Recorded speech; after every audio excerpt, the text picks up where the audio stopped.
Okay. Let us continue. I think this is going to be the last video for this volume. I hope. Unless I decide to do 2 parts, I don't know. Okay. S9, to the home of the elves. It's been a few days since we rescued Leston and the others. After the rescue, they all woke up without a problem, but we're having them rest just to be safe.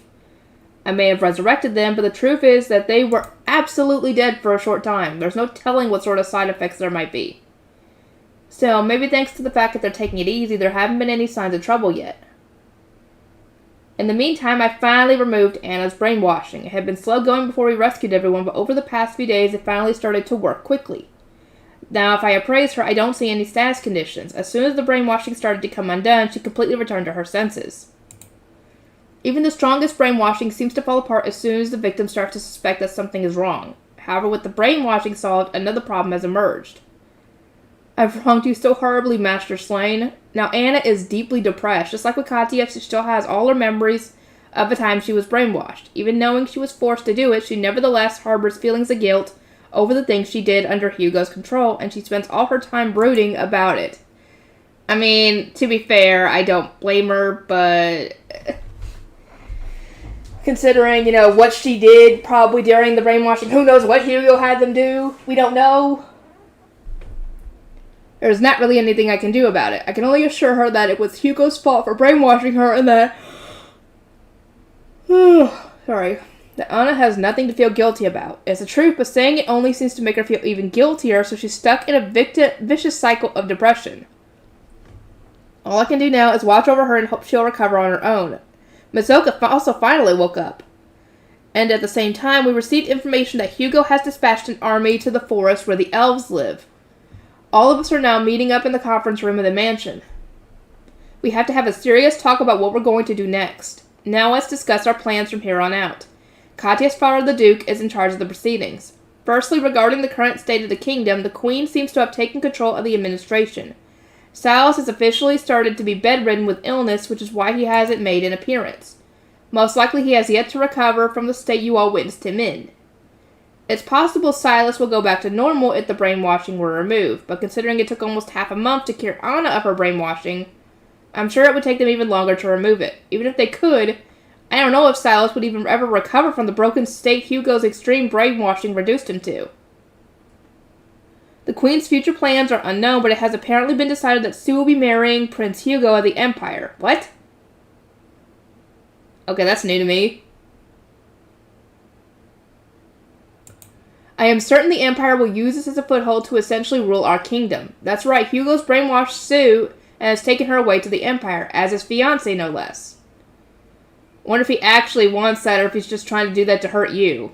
I don't know. Starting with Leston, just about everyone here is a fugitive of the law. However, not all the nobles in the kingdom have fallen into the hands of Hugo or the Queen. We must begin to secretly gather allies and take action toward eventually restoring the kingdom. Only some particularly influential nobles have been brainwashed by Hugo. He left others alone, like certain neighboring lords who nonetheless have power in the kingdom and nobility in the capital without much influence. Apparently the Duke, Leston, and others intend to persuade these nobles to help slowly regain their status.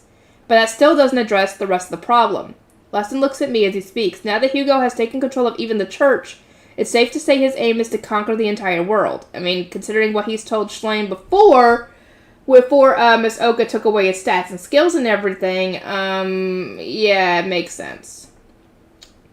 However, we cannot overlook that even as he attempts to throw humanity into chaos, we are in the midst of a war against the demons. Our own kingdom is important, of course, but if we leave humanity to take care of itself, it could easily create an opening for the demons to take over. My brother Julius lost his life in that battle. If Hugo throws the whole world into chaos, Julius' sacrifice could end up being in vain. That's one thing I refuse to allow. More than anything, there's no way I can ever forgive Hugo for everything he's already done. Shun, as the true hero, will you step forward to defeat Prince Hugo, enemy of our kingdom and all humanity? Most likely Leston is speaking not only for himself, but for everyone here. I feel the same way as all of them. I have no reason to refuse, of course. After the meeting, Katya, Hirons, Miss Oka, Anna, and I all gather in a different room. The 5 of us together with Faye are going to head to the Elves village to stop Hugo. Apparently Hugo himself is heading up the invasion. With the help of Miss Oka's connections, we'll meet with the elves and strike back against Hugo's Imperial army. Since there are a few soldiers in the kingdom who can currently be deployed and we don't know who might be in the hands of Hugo or the Queen, we decided to go in the form of a small elite unit instead. Faye, Hyrens, and I were all given, as well as Miss Oka, as our intermediary with the elves, but there was a bit of a quarrel over Katya and Anna coming along. Katya is the Duke's daughter. Her father was against sending her into danger, and he demanded that she stay. Which makes sense. You don't want to send your daughter, especially after what just happened. You freaking died. And she was brainwashed, so who knows what else could have happened. Or else what could happen. To be completely fair, I'm surprised that Hugo didn't take Sue and Katya as his fiancé, because I'm assuming that he could have more than one wife, considering all of Shun's brothers, or most of Shun's brothers, had different mothers. So, yeah. I'm surprised he didn't do that to try and hurt Shun even more, to be fair. Actually, he probably would have if Katya hadn't gotten herself free from the brainwashing, so, yeah. Katya flat out refused, and a parent-child quarrel broke out. It took all day, but Katya finally talked her parents into allowing it, so now she's coming with us.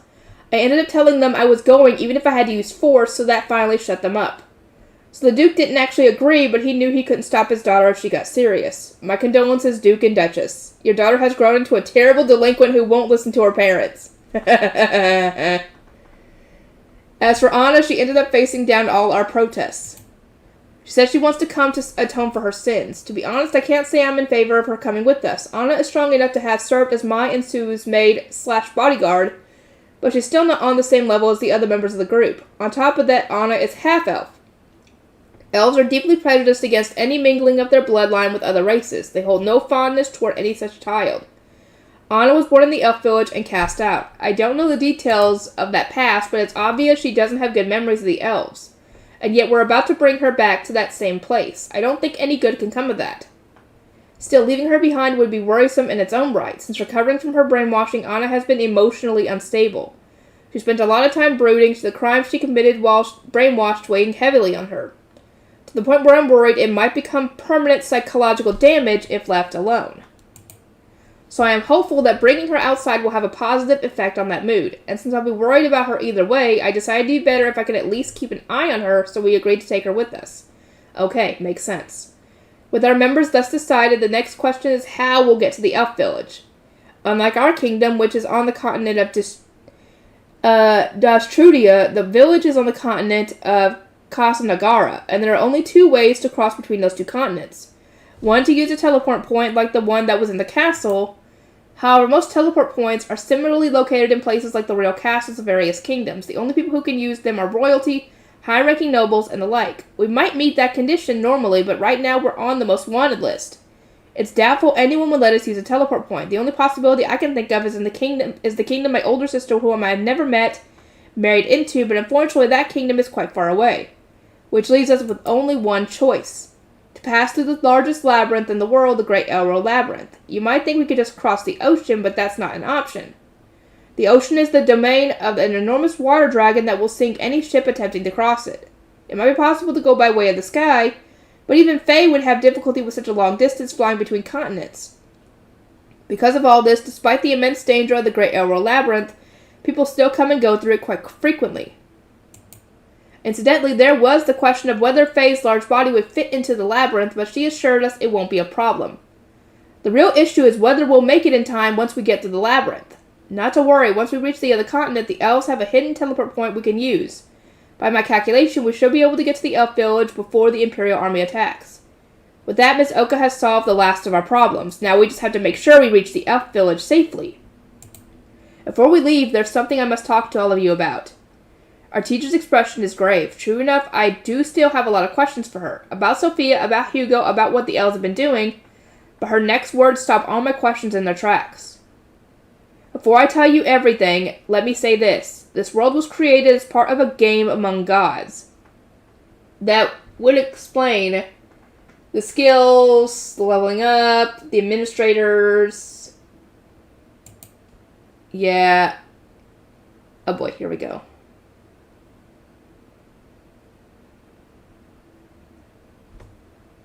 Interlude, the ruler and the younger sister. Is this between Silas and Sue? That's the only thing I could think of. How do you do, little sister? What do you want? I just came to see how you're doing, of course. Well, you've seen me then. Please leave. Oh, don't be so cold. Couldn't we talk a little first? I have nothing to say to you. Is that so? And here I thought you would need comfort, sobbing away about pretending to be brainwashed so you could betray your beloved older brother. What?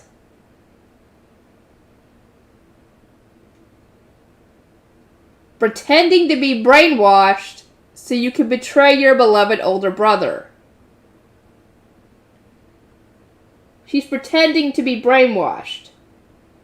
To be fair, I think we did find out in the last part that apparently the queen had sent Sue to essentially infiltrate and keep an eye on her brother, essentially.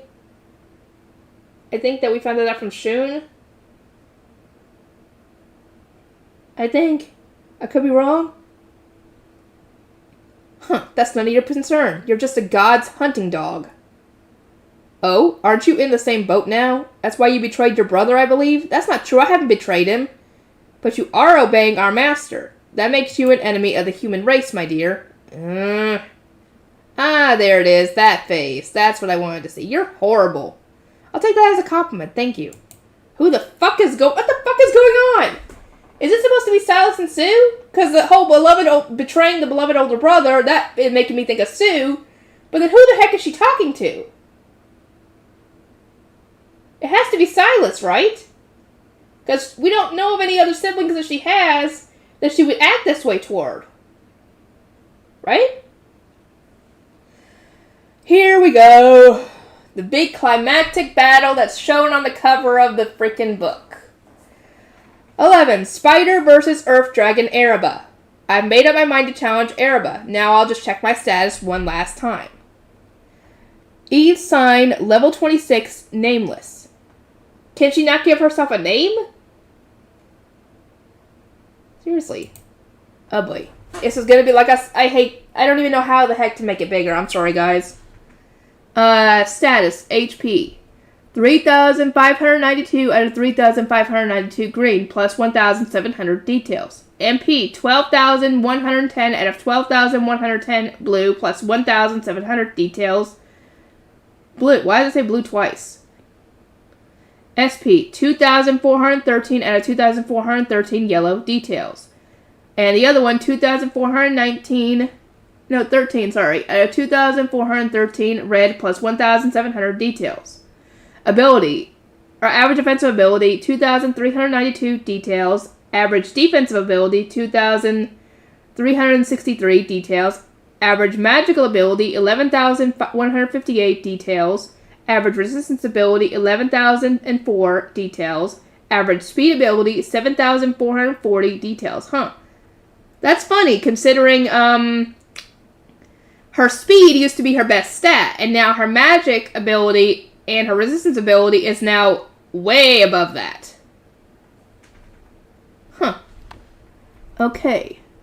Skills. HP Rapid Recovery, level 7. Height of Occultism. SP Rapid Recovery, level 1. SP Minimize Consumption, level 1. Destruction Enhancement, level 8. Cutting Enhancement, level 8. Status Condition Super Enhancement, level 1. I'm assuming from using all the evil eyes a lot. Magic Divinity, level 2. Magic Power Conferment, level 2. No, 7, sorry. Mental Warfare, level 9. Energy Conferment, level 5. Dragon Power, level 7. Deadly Poison Attack, level 8. Rod Attack, level 4. Heretic Attack, level 8. Poison Synthesis, level 10. I wonder if that's ever going to go up anymore. Medicine Synthesis, level 7. Threadsmanship, level 8. Utility Thread, level 8. Thread Control, level 10. Telekinesis, level 1. That's interesting. Throw, level 10. Expel, level 2. I wonder what Expel is. Maybe we'll find out once we get through this. Dimensional Maneuvering, level 8. Stealth, level 2. Stealth, level 2. Wait. Only level 2? I could have swore that stealth had gotten so much, so high considering when she was hiding from Ereba before. Am I wrong? Let me know. Oh, camouflage. Camouflage level 1. Maybe that's the, updated version, I guess. Silence level 8. Tyrant level 1. Let me know what that was from. I can't remember. Concentration level 10. Thought acceleration level 9. Wonder what happens when you get that to level 10. Foresight level 9, I think. Yeah. Parallel minds level 7. Dang, how many parallel minds do you have at this point? High-speed processing level 8. Hit level 10. Evasion level 10. Probability correction level 7. Wind magic level 4. Earth magic level 10. Damn! You've been trying that a lot, too. Good lord. Terrain magic level 1. How is that only level 1? Surely that would have gone up when you were using the earth magic. Is that supposed to be an evolved form or something? Or, I don't know.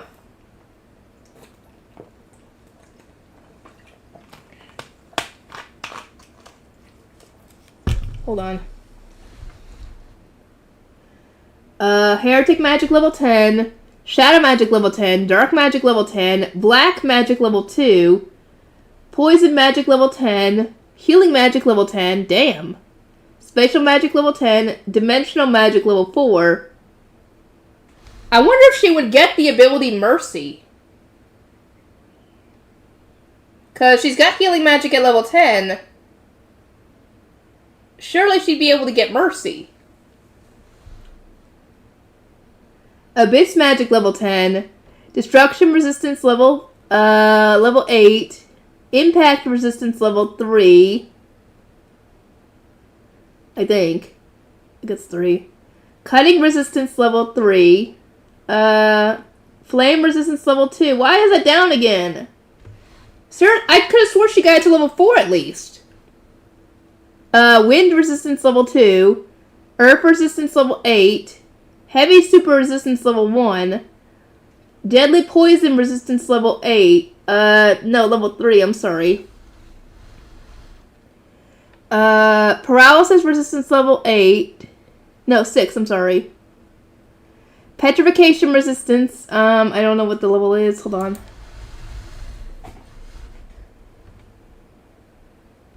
Level 3? Whatever that says, let me know. Exhaustion nullification. That's a new one. Acid resistance level 8, I think. Yeah, level 8. Hold on.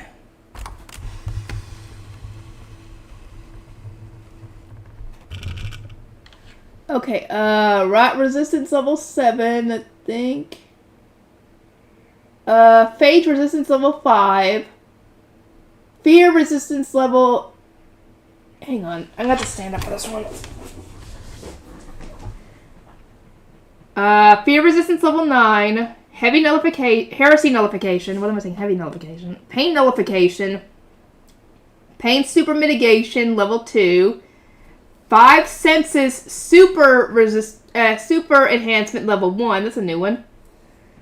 I'm assuming that once she got all the like the taste enhancement, the olfactory enhancement, the vision enhancement, I'm assuming that all went into that. I'm assuming.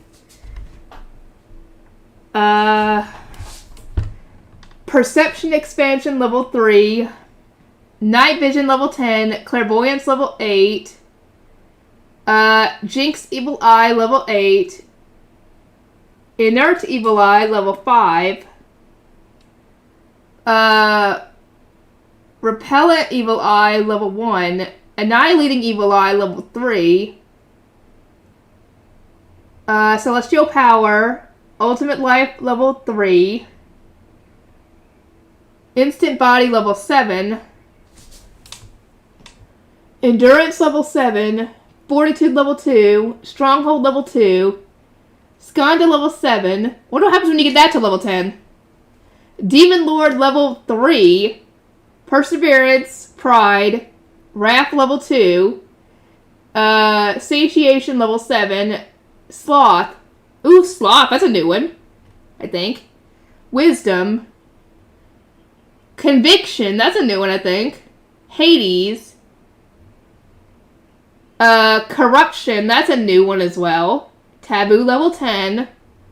Divinity expansion level 8. And then the weird one. And no skill points. Titles. Hold on. Let me just sit back down for this.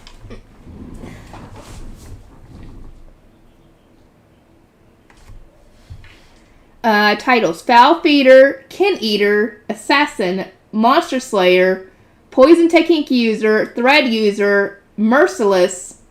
I actually might not be able to get Mercy with that title.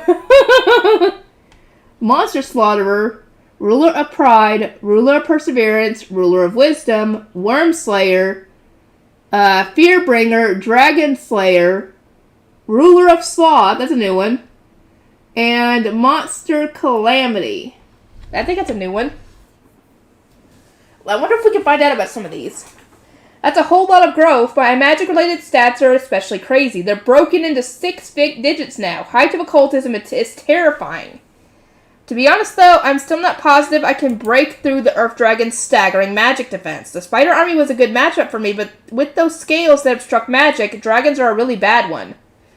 But with those insanely high stats, I'm sure I can at least do some damage if I just keep casting magic. On the defensive front, I've been smacking myself around with earth magic to acquire and improve my earth resistance. Okay, that makes sense.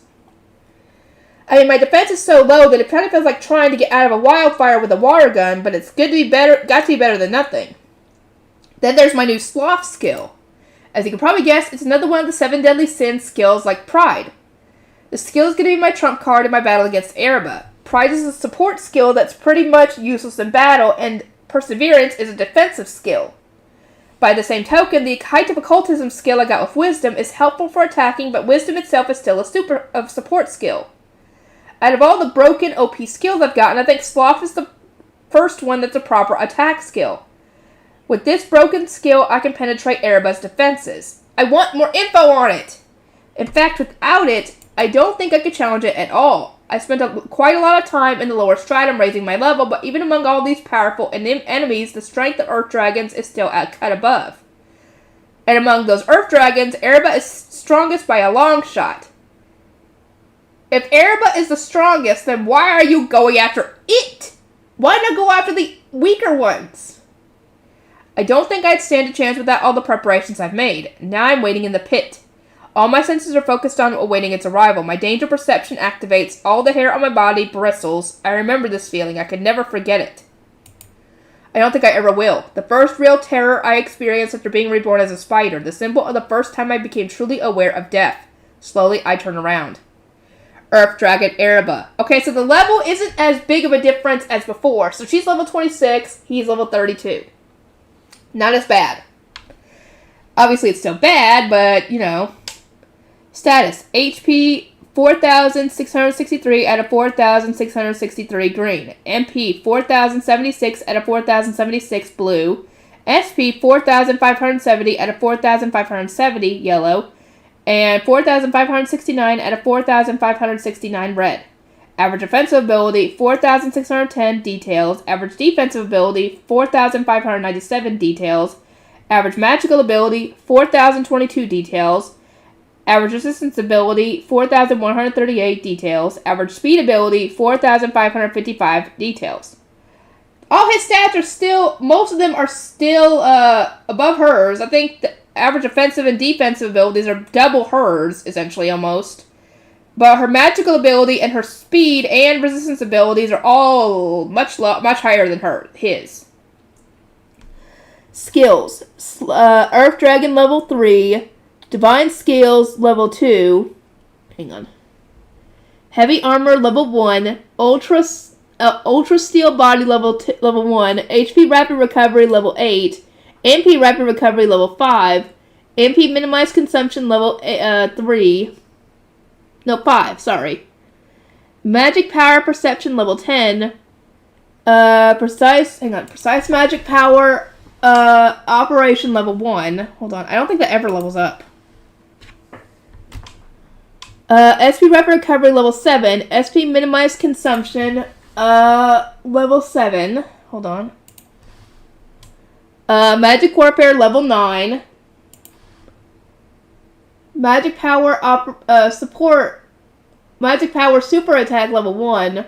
Mental Divinity level 1. Energy Super Attack level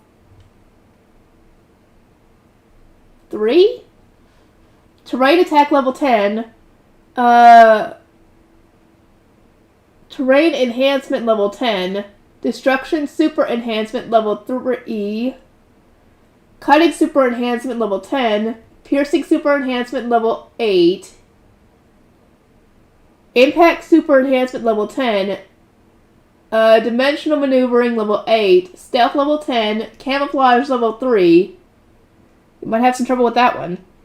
Hit level 10. Evasion level 10. Probability Super Correction level 4.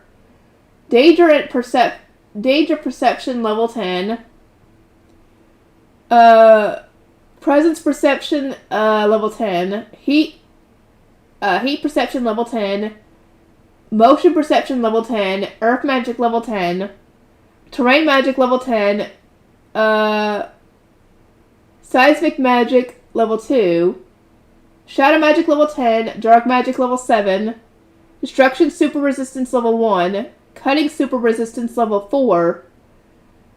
Piercing Super Resistance level 3. Impact Super Resistance level 3. I mean, heck, add super to everything, I guess. Shock Super Resistance level 1. Terrain Nullification. Fire Resistance level 8. Lightning Resistance level 8. Water Resistance level 5. Wind Resistance level 8. Dark Resistance level 4. Wind Resistance level 6, sorry. Status Condition Super Resistance level 7. Rot Resistance level 6. Pain Nullification. Pain Super Mitigation level 7. Vision Enhancement level 10. Telescopic Sight level 8. Night Vision level 10. Vision Expansion level 7. Auditory Enhancement level 10. Auditory Expansion level 3. Olfactory Enhancement level 7. Tactile Enhancement level 7.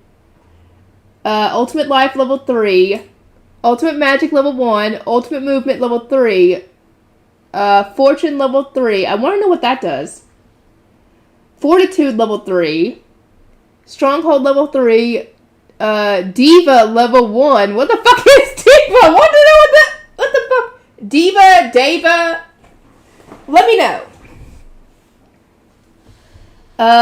Sanctum level 2 and Skanda level 3. Skill points 41,100.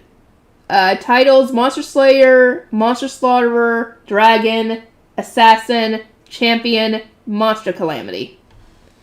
The dragon appears. It's as majestic and imposing as ever. My trauma. Crazy. These stats are seriously crazy. It's got all the strengths of Cogna and Gary and then some. This dragon seriously has no weaknesses. More defensive power and defensive skills than Cogna, more speed and speed skills than Gary, and on top of that, higher magic ability than Cogna or Gary could ever dream of. Worst of all is even mastered Dark Magic, one of my chief attack methods. Its Dark Resistance is really not a good sign. Yeah, that's what I'm saying. Ereba's a perfect all-rounder. Flawless attack, flawless defense. No weaknesses to take advantage of, no weak points to aim for. You could basically call it the ultimate life form. Haha, honestly, at this point, I just have to laugh. What a relief. The fear I felt at that time was real. The fear I felt that time was right. Earth Dragon Ereba, you're strong. Scary. Yet I'm happy. So happy. I've grown strong enough to fight an opponent I could only hide away from in terror before. With perception skills like that, you must have noticed I was still alive back then, right? You noticed, but you overlooked it because I was too small and insignificant to bother about, didn't you? Probably. I'm going to make you regret that arrogance. Thank you. You taught me the fear of death. That's why I am the way I am now. I ran away from you, ran, and now I'm here. So thank you. And now, die. You're the irritating being who gave me my first taste of the fear of death, and I'm now going to bury you myself. By doing so, I will overcome my fear. I'm not going to flee from you anymore. My long life of running away ends right here and now. I open with a black spear. Ereba avoids it with ease, and then it counters with a breath attack. I avoid it with ease. Each of us understood that the other would dodge the attack. It's like we were testing each other's feelings. The events unfold as if we had arranged them beforehand, like lovers who have been separated for a long, long time. Not that I would know, since I've never even had friends, never mind lovers. After we exchange these initial attacks like greetings, the real battle begins. Just as I planned in advance, I use dimensional maneuvering to rush up into the empty air of the pit. That way I can keep away from the ground and render Ereba's earth magic useless. Ereba does have dark magic too, so it's not like it can't use magic at all now, but this gets rid of its home field advantage for a fair fight. Ereba seems to re-understand this and kicks off the ground to follow me.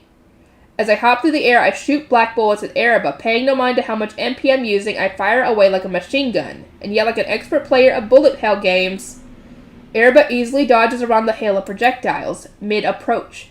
Thanks to Divine Scales, a high-class version of Imperial Scales, the power of my magic is drastically reduced. Still, with my 6-digit magic attack power, it should at least deal a little damage if it hits anyway. Ereba has exceptionally high evasive power. I don't just mean skills. There's also the dodging techniques that Ereba has honed over countless years of battle.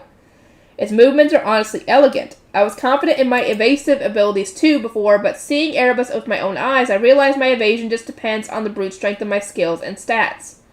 After all the tough fights I've been through, I was starting to think of myself as a super experienced fighter, but I guess my movements are still ultimately those of an amateur. I mean, I definitely don't have any martial arts knowledge or anything. In terms of pure stats, my speed is much higher, but Ereba closes that gap with actual technical ability. If my magic lands a hit, I'm sure it'll do some damage, but chances are Ereba will recover from it before I can land another one. And since I'm not using parallel minds right now, fighting and firing magic at the same time is pretty tough. My parallel minds are currently engaged in a critically acclaimed mental battle with my mother. If I could engage them, I could probably use a barrage of magic too big for Ereba to avoid or recover from, and bulldoze my way through for the win. But I can't do that now, so there's no point in thinking about it. I have no such ace in the hole. So there's only one tactic I can take right now. I have to make Ereba think I'm worth fighting at full strength. If Ereba goes all out in this battle, my shot at victory will come into view. Because as soon as that happens, my second invisible form of poison will start to eat away at Ereba's body. Ereba prepares to attack. My foresight skill tells me it's about to use breath, the same attack that once destroyed my home. Ereba's breath attack flies at me. I use short-range teleport, landing directly on Ereba's head. As the defenseless head continues to emit the breath attack, I fire a black bullet at it. It lands a direct hit, forcing Ereba's mouth to close, the mouth that's still producing breath. With nowhere else to go, the breath attack explodes into Ereba's own mouth. Apparently a dragon's breath attack isn't just the attack attribute of that monster. Because, although Ereba has terrain nullification, its HP decreases. Combined with Black Bullet, I did a pretty decent amount of damage. Short-range teleport takes a few seconds from preparation to invocation, so I can't just use it constantly. But if I prepare it in advance like this, I can pull off a decent surprise attack.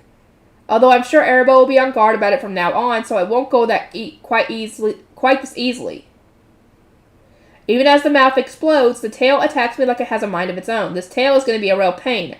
I avoid it as it lashed out like a whip. The powerful whooshing noise it makes as it flies just past my face makes me shiver. Considering my HP and MP, I don't think I would die from a single hit. Still, it's so powerful that I can't help picturing myself being sliced in half by that awful tail. Following the tail, a front paw comes swinging at me, so I jump back. Putting some distance between us, I fire a black spear as a feint. Ereba stops for a moment to avoid running into it. Ereba's HP recovers at a rapid rate, so fast. Just as I thought, defeating it by whittling down its HP would be next to impossible. As I sigh inwardly, several black balls appear around Ereba. Is this the dark magic spell, Dark Bullet, maybe? Spurred on by Ereba's will, the dark bullets come flying at me. I could dodge them, but then I'd make an opening for Ereba, who's speeding toward me along with the spells. Time to fight darkness with darkness. I activate the same spell, canceling out the approaching dark bullets with my own. At the same time, I avoid Ereba's gnashing fangs and fire a dark bullet as a counterattack. However, Ereba's paw knocks the bullet away, and the tip of its tail whips toward me at the same time.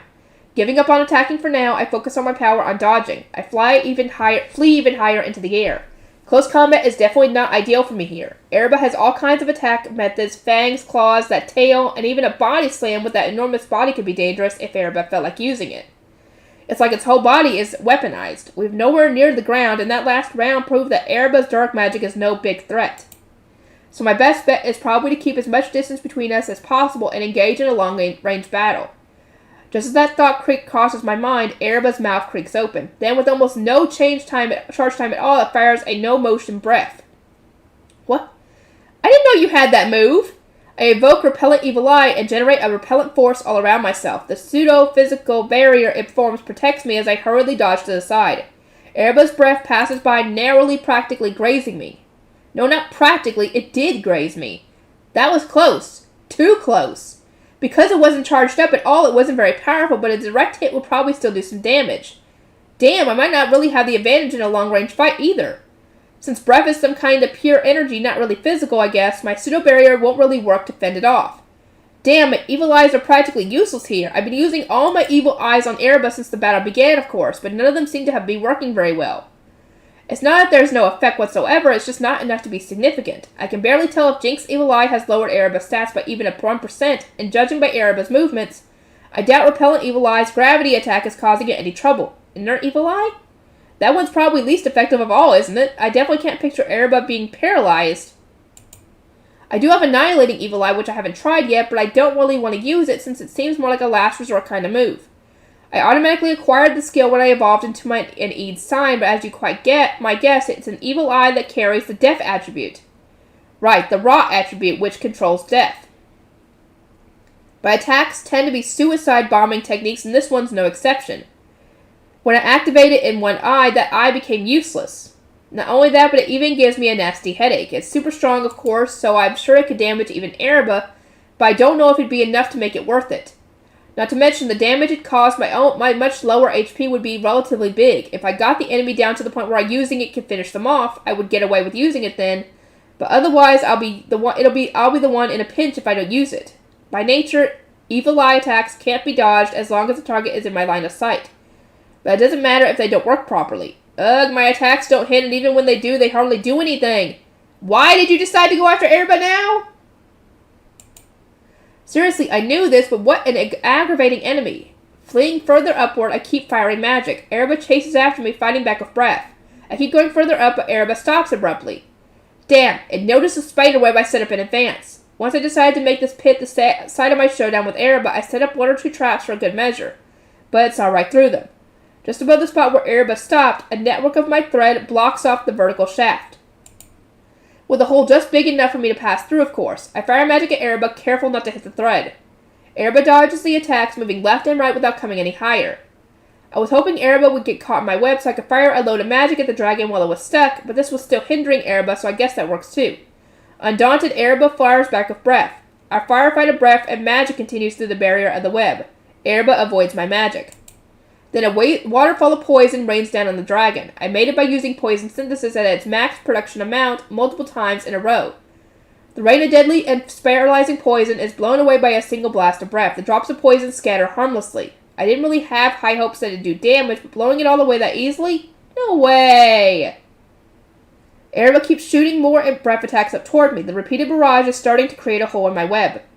I avoid the anti-aircraft fire with the help of dimensional maneuvering. In the process, I use utility thread to make a net and shoot it at the hole with my expel skill. That's right, I finally got the expel skill I've always wanted. Or rather, it emerged from throw once I maxed that out. Well, it does use MP, and it's too low level to be very fast, so honestly just using the regular throw skill would probably have been better, but it's the thought that counts. I clumped the net into a ball before expelling it, but then I used thread control to spread it back out into a net formed right before Ereba's eyes. The dragon dodges the net with almost exaggerated caution. That's totally the right way to react, though. Even Ereba won't have an easy time of escaping if it gets caught in my web. But if the dragon's going to be that wary of my thread, that's actually a good thing for me. I start spraying thread down from the sky. Ereba recoils from it, dodging or destroying the thread with breath. Then at last, a hole large enough for Ereba to pass through opens in the web.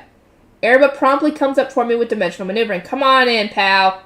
At first glance, it might seem like I was scattering the thread at random, but they're all connected with threads so thin it's practically invisible to the naked eye. And I'm holding the thread that's the source of it all right here. I use thread control to reel in a bunch of the thread at once. At the same time, I fire a black bullet toward Ereba. Spider thread coming up from behind.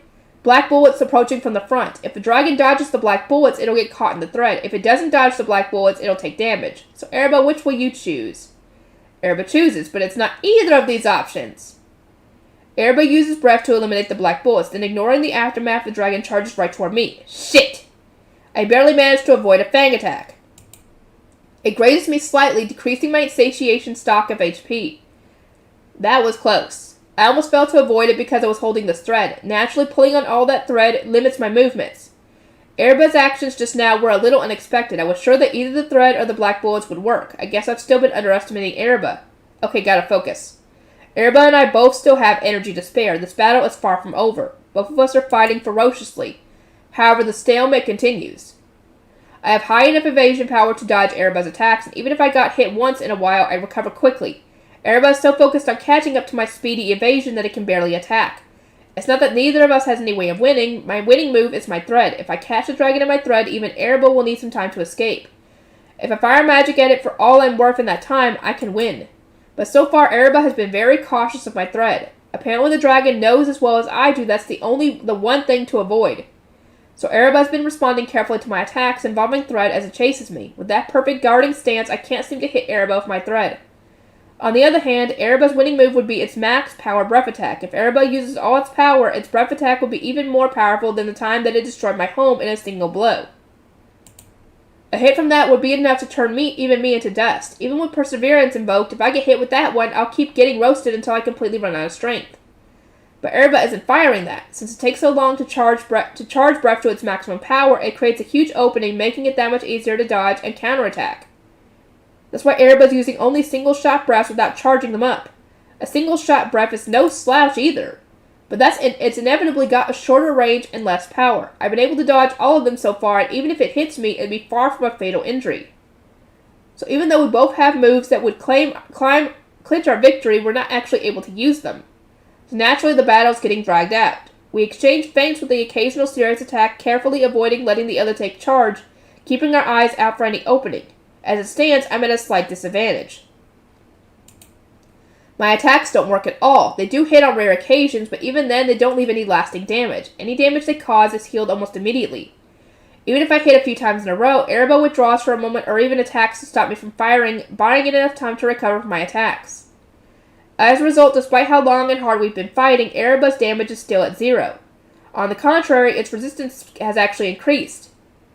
Erba's dark resistance, which started out at 4, is now at 5.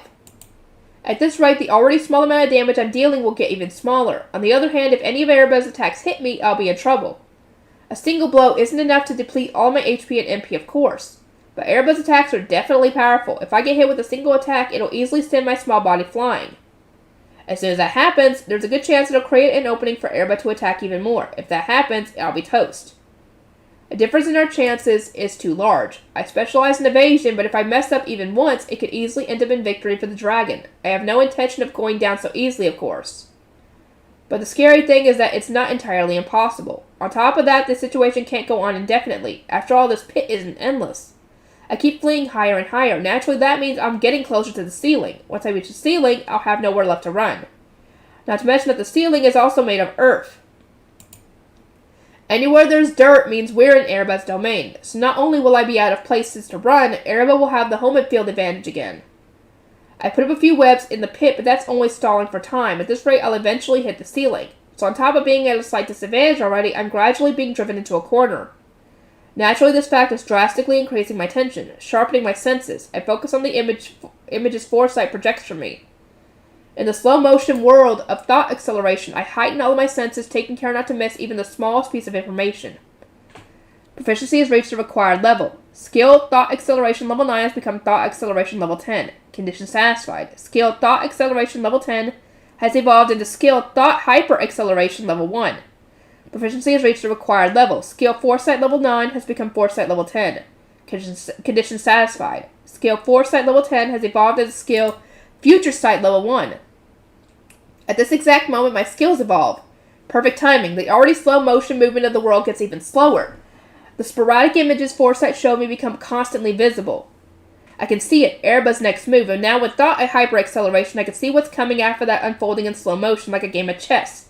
The flowing combo attack of claws, fangs, and tail, which I'm sure Erba intends on as a killing move, is easy for me to dodge. Damn, I'm good. If Erba wants to land an attack on me now, it'll have to move at a speed beyond my perception, right? This is good. That's it. Go ahead and come at me. I don't feel like anything could hit me now. Dodge, dodge, dodge, evade, evade, evade. And as I go, I keep firing counterattacks. Before, the dragon had a slight upper hand in evasion, but now the scales are tipped in my favor. Even though Erebor was able to dodge my attacks with its expert techniques before, now that my skills have evolved, I could see right through its movements. I already had the overwhelming advantage in speed. Erebor's ability to make up for that by dodging my attacks with sheer ability was, in a word, incredible, but now that I have skills that give me an additional advantage, the dragon can't handle it so easily. Erebor's HP slowly begins to go down. Sensing the increase in my evasion and hit ratio, Erebor is starting to get desperate. Wait, the thought hyperacceleration, even that emotion is an opportunity for me, and I'm not lenient enough to let a mental gap like that slide. Heretic magic spell, Phantom Pain. Erebor reacts with visible surprise. That's only natural. With Erebor's high level of pain super mitigation, the dragon probably hasn't experienced intense pain like this in a long time. And the illusion of pain created by heretic magic can't be relieved by a pain mitigation skill. I knew that for a fact, since I experienced it myself when the pain detection caused me. Well, how do you like your first taste of pain in who knows how long? Erebor grits his teeth and withstands the pain. Heretic magic is fairly easy to resist if you set your mind to it. A monster like Erebor with immense mental power should be able to shake off the effects of the magic after a moment. But a moment is all I need. The second Erebor is distracted by the pain, I cover its body in thread. As the dragon tries to writhe free, I keep wrapping it up. Bound like countless layers of thread, Erebor's body finally stays still. I don't want to let it fall back to the ground, so I stick the thread to the wall, suspending Erebor in midair. I've done it. Now all I have to do now is mow Erebor down with magic before I can escape. But Erebor's next action totally crushes my expectations of victory. Come on now, that definitely can't be right. I mean, it did occur to me that I might not be able to beat Erebor just by catching it in my thread. It might figure a way out, like using breath on itself or something. A full-powered breath attack would be too much for even my thread to withstand. If the dragon did that, I'm sure it'd damage itself too. But since Erebor has terrain nullification, I'm sure it wouldn't be able to fatally wound itself. That's probably a much more realistic means of escaping than just letting me fire magic at Erebor to my heart's content. And if I can come up with that plan, it wouldn't be that surprising if Erebor actually did it. What Erebor does is far beyond anything I anticipated. In fact, it catches me totally off guard. In the worst possible way, too. See, you get skill points when you level up, but apparently there are other ways to get them, too. Looking at the skill points of, say, an Arch-Terratech, which should be roughly on par with my own species, I clearly have way less. The difference in our stats can be explained away by the difference in how long we've lived. Even without leveling up, your stats go up gradually just by going about day-to-day life. Unlike wild monsters, I've been actively working on leveling up, which is why I've grown rapidly in a short amount of time. That's why my stats outside of my level haven't gone up as much, but I don't think other monsters go out of their way to fight other than when hunting food, so they level up more slowly. I don't know how long that Arch had lived, but judging by the difference in our stats, I'm guessing it was a fairly long time. Other than magic and speed, this Arch's stats were more than 2,000 points higher than mine.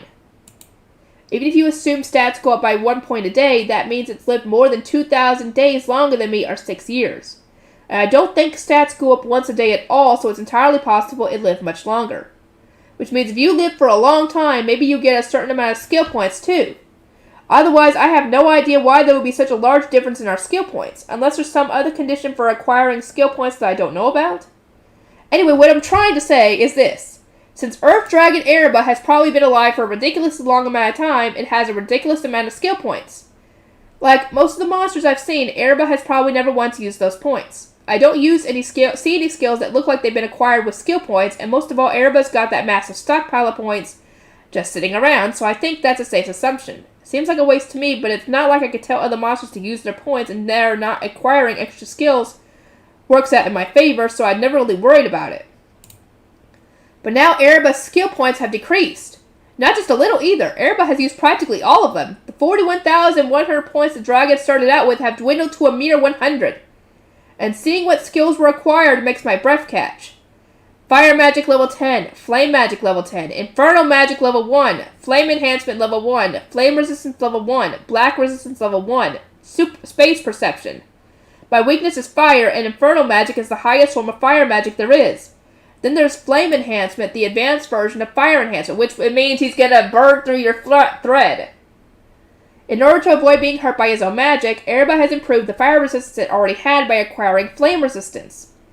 Black resistance to counteract my main weapon, black magic. Space perception is probably to deal with my teleportation. All these skills have been chosen specifically with me in mind. Erba acquired them for the sole purpose of defeating me. After spending such a long time picking up these skill points, the dragon used them all on me. And on top of the ones acquired with points, there are the skills Erba gained in the process of our fight to the death. Concentration level 1, prediction level 1, parallel thinking level 1, arithmetic processing level 1, heresy resistance level 1. Erba must have been thinking very intently about how to get out of this crisis alive. Of course, there's no way those skills will evolve all the way up to my golden combo of thought acceleration and foresight over the course of this battle, but that doesn't change the fact that Erba just became a lot more dangerous. With the addition of heresy resistance too, it might be safer to assume heretic magic won't work at all now. Rend Soul might be different, but I don't think I dare to use that. This is bad, I mean really bad. Up until now, I faced enemies with an advantage over me several times, but I never had one come up with a countermeasure specifically for me. Erba was already a strong opponent with various advantages, and now that opponent has taken countermeasures against me. The thread binding Erba burns away. Infernal Magic Level 1, Scorched Earth. It's a wide-range spell that covers the ground in flames, transforming it into a hellscape. Since it's been activated in midair, Erba's body is being treated as the ground itself, flames surging across it. In the center of those flames, Erba isn't exactly unharmed. Unlike a nullification skill, resistance doesn't mean you won't take any damage, even if it's from your own spell. Flame resistance is the evolved form of fire resistance. It's impossible to have gained such an advanced skill so quickly, but that's still not enough to reduce the damage to 0. Now Erba is literally on fire as it seeks a chance to attack me. Thanks to its rapid recovery skill, its HP isn't going down very quickly. But still, its body is slowly being burned by the flames. Maybe if I keep running away, Erba will eventually just destroy itself? Nope, I know it's not going to happen not going to be that easy. The fire disappears. That's inevitable since Erba probably canceled the spell. Erba's HP starts to rapidly recover. Over the course of our fierce battle, the dragon's HP rapid recovery skill has leveled up too. Now its HP is getting restored so quickly it makes you wonder if healing magic is involved. Growing in the middle of a battle like this, who do you think you are, the protagonist? Only the protagonist is allowed to have such a cool moment of development like that, you know? No fair, this is totally cheating. Seriously, give me a break. Erba puts one foot on the wall. A moment later, the wall is burning up. Flames spread across the walls of the pit at a frightening rate. It's like the entire hole is on fire. Erba runs along the burning wall. Rapidly arriving at a spot diagonal to where I am in the air, the dragon charges right at me, breaking the blazing wall along with it. A chunk of the blazing wall detaches from the surface. Excuse me? Why would you cause a natural disaster like that so casually? I escape upward, but below me, Erba created a bridge of burning earth. I guess since Erba can make spears of earth, it's only natural it can increase the scale of that to make a bridge. Yeah, right. Seriously, what the hell? Erba runs around the walls, building one bridge after another, as if closing off my escape routes. Burning earth is starting to fill the air. The structure is almost like a spider web. I never thought an enemy would use my own strategies against me. Erba sprints at a high speed across the countless burning bridges. Despite the extra weight I've been inflicting on the damage with each pellet evil eye, it doesn't seem to be moving a single bit slower. Erba runs across the bridges and leaps into the air, claws at the ready. There's nowhere I can go below me, and my only choice is to flee higher. Erba soundlessly lands on another bridge and starts to charge again. If it jumps at me from another spot, I dodge.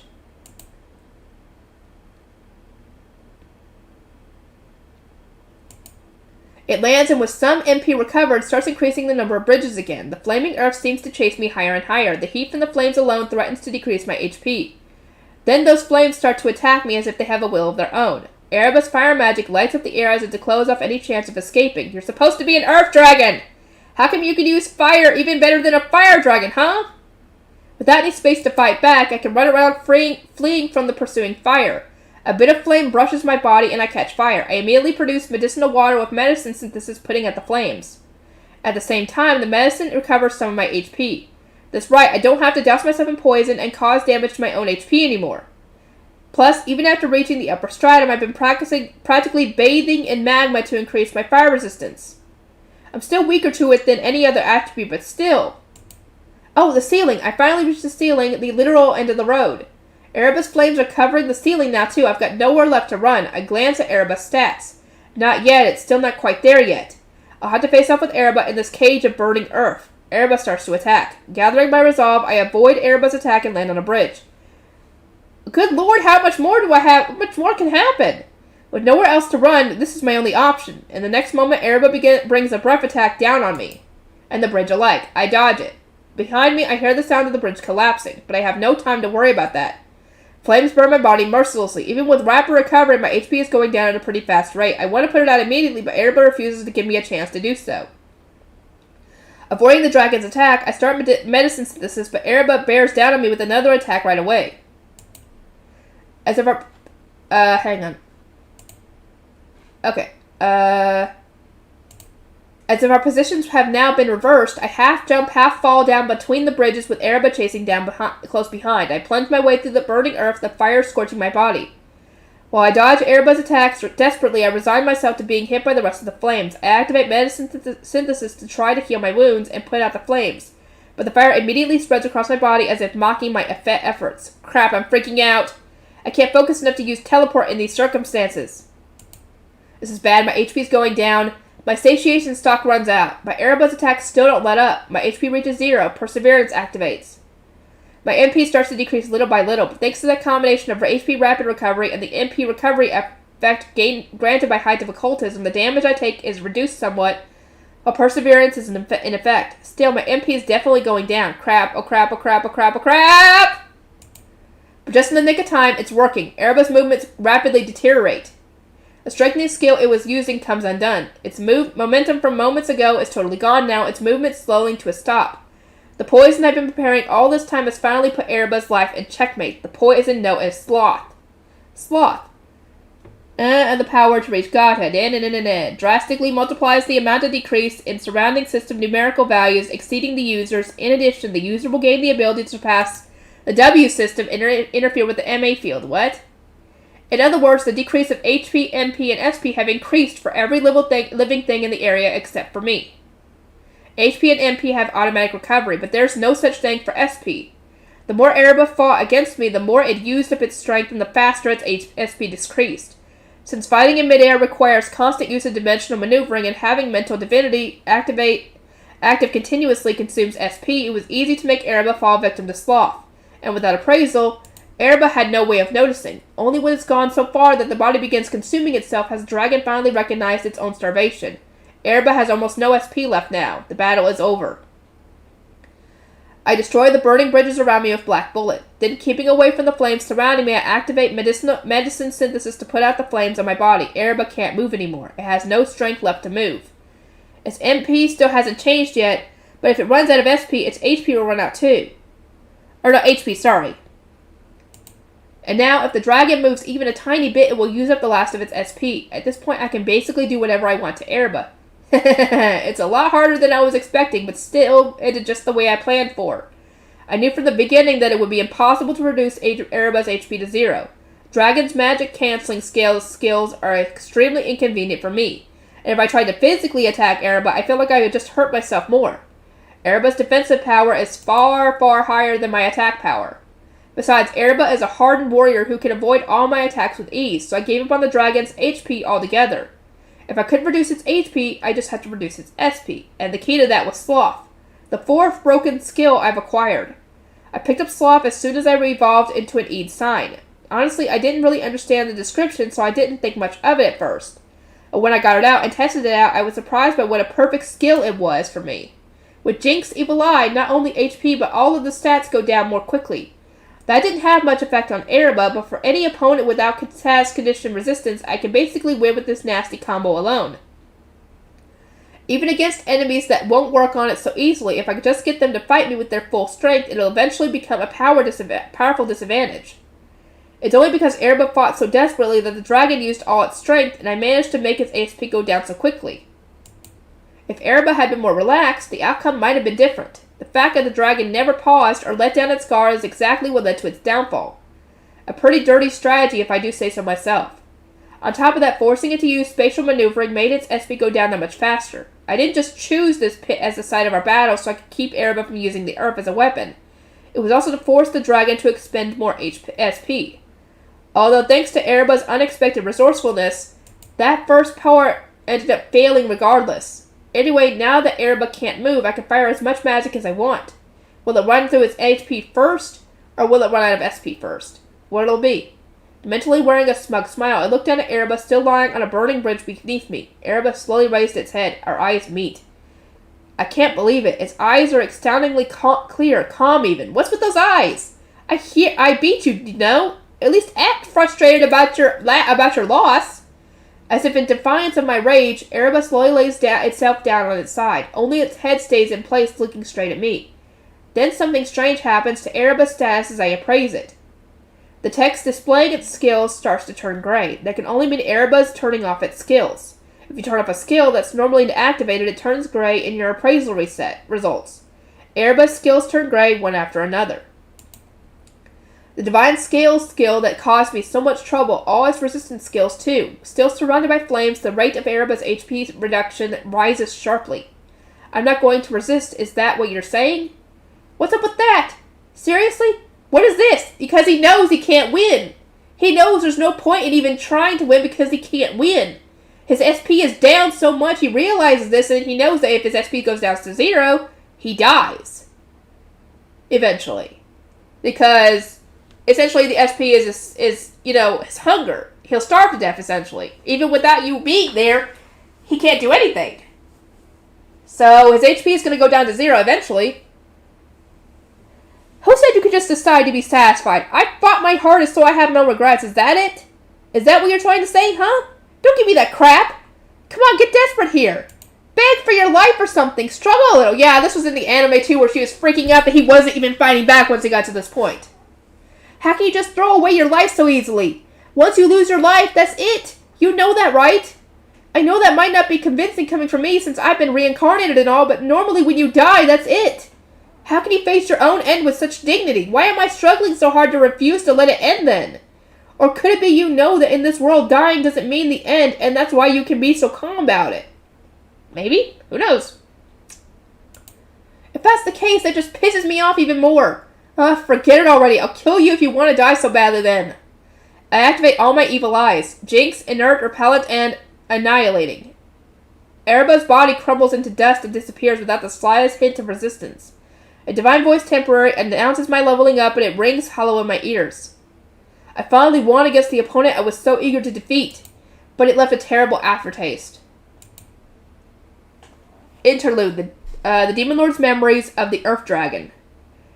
Balto, have you ever encountered a dragon? The sudden question makes me tilt my head quizzically even as I answer. I have not. A worm, yes, but not a dragon. Right, of course. The Demon Lord seems content with my answer.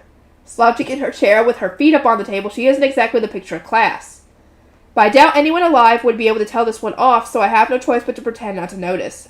White sits quietly in one corner of the room. Unlike the Demon Lord, she's quite well behaved, but because of her already eerie nature, her perfect posture only makes her seem that much more mysterious. Did something happen to prompt such a question, my lord? I regret the question as soon as I ask it. It's not as if this is the first time she's asked something so spontaneously. Why would I ask a question when I want this conversation to wrap up as quickly as possible? Oh, I was just doing a little thinking about the past, huh? I've actually fought an Earth Dragon and stuff, you know? This is why I am so confused! I am so damn confused. This keeps on making me think that the Demon Lord is our spider friend, but I just can't get it because I'm thinking that White is our spider friend. I am so confused. To be honest, it doesn't really surprise me. Dragons are particularly special even among monsters. Normally just seeing one is rare enough, but the Demon Lord just casually remarked that she's fought one. From anyone else, that would be preposterous, but for her, it's alarmingly probable. Earth dragons are a pretty proud bunch, the Demon Lord remarks. Those guys definitely have the blood of samurai in their veins. That's all well and good for you, but what exactly is a samurai? I am so damn confused right here. Just that comment alone makes me think that this is our spider friend because she was reincarnated. Because how else would she know what a samurai is? I'm curious, but if I ask about it, this little chat will surely only get longer. Just talking to the Demon Lord can shorten your lifespan as far as I'm concerned. I must restrain myself from asking questions that would prolong the conversation. I've seen lots of different dragons, but thinking back, Earth dragons are probably the most decent ones. A Demon Lord offhandedly drops into the bombshell statement. Lots of different dragons. Is that true? The scary part is, since the Demon Lord's saying it, it might really be so. Again, I'm intrigued, but it's barely better not to ask. Whoops, sorry, listen to me rambling on. Not at all. So, can I count on you to prepare for the attack on the Elf Village? As you wish, O Demon Lord. Oh, great, now Shun and the others have got not only Hugo and them to worry about, but the demon stuff too. Earth Dragon Erebba. Status, HP 3067 out of 3067, MP 2902 out of 2902, SP 2943 out of 2943, 2945 out of 2945. Average offensive ability 2956, average defensive ability 2955. Average magic ability 2877, average resistance ability 2901. Average speed ability 2954. Skill: Earth Dragon level 1, Imperial Scales level 8, Hard Armor level 6, Steel Body level 6, HP Rapid Recovery level 2, MP Rapid Recovery level 1, MP Minimize Consumption level 1, Magic Power Perception level 10, Magic Power Operation level 7, Magic Warfare level 4. Okay, that actually gets me, I wonder what happens when that levels up to 10. Magic Warfare level 4, Magic Power Attack level 6, SP Rapid Recovery level 2, SP Minimize Consumption level 2, Mental Warfare level 7, Energy Attack level 2, or level 7, Terrain Attack level 5, Terrain Enhancement level 7, Destruction Enhancement level 7, Cutting Enhancement level 8, Piercing Enhancement level 5, Impact Enhancement level 7, Dimensional Maneuvering level 2, Hit level 10, Evasion level 10, Probability Super Correction level 1, Stealth level 9, Danger Perception level 10, Presence Perception level 10, Heat Perception level 8, sorry. Motion Perception level 4, Earth Magic level 9, Shadow Magic level 8, Destruction Resistance level 6, Cutting Resistance level 8, Piercing Resistance level 7, sorry. Impact Super Resistance level 1. I cannot talk. Now when I'm saying resistance, Shock Resistance level 6, Terrain Nullification, Fire Resistance level 2, Lightning Resistance level 4, Water Resistance level 1, Wind Resistance level 2, Dark Resistance level 1, Status Conditions Super Resistance level 3, Rot Resistance level 3, Pain Nullification, Pain Super Mitigation level 3, Night Vision level 10, Vision Expansion level 5, Vision Enhancement level 10, Telescopic Sight level 2, Auditory Enhancement level 8, Olfactory Enhancement level 3, Tactile Enhancement level 2, Longevity level 9, Magic Horde level 8, Fortune level 8, Herculean Strength level 8, Sturdy level 8, Monk level 7. What is Monk? What is Talisman level 7? Acceleration level 8. A type of Earth Dragon. It has exceptionally comprehensive abilities even for its species, and can utilize excellent battle strategies that run circles around other Earth Dragons at the same level. Its intelligence is exceptionally high as well, clearly distinguishing it from other monsters. An all-arounder with high physical and magical attack powers, able to use both at the same time in battle. Danger level S. Okay, let's see if there's any more. Final chapter. I'm going outside. It's been several days since I defeated the Earth Dragon Erebba. Now I'm out underneath a blue sky. For the first time since I was reborn as a spider, after a great deal of time and effort, I take in the sun's rays. It's thanks to the 4 humans who ran away after that encounter. I used the markings I put on them to finally navigate to the labyrinth's exit. A lot has happened in this dungeon. I can't say most of those memories are good ones either. Like the time I almost died, or the time I almost died, or the other time I almost died. So I finally get to say my goodbyes to this awful place. Farewell, not so beloved birthplace. Well, if anything happens, I can always teleport back here. So I do kind of have a feeling I'll be back at some point. But now, brand new gourmet experiences are calling to me. Wait for me, delicious mysteries. Now here I am going to get into a human... How am I going to get into a human settlement? That's the next problem I have to solve.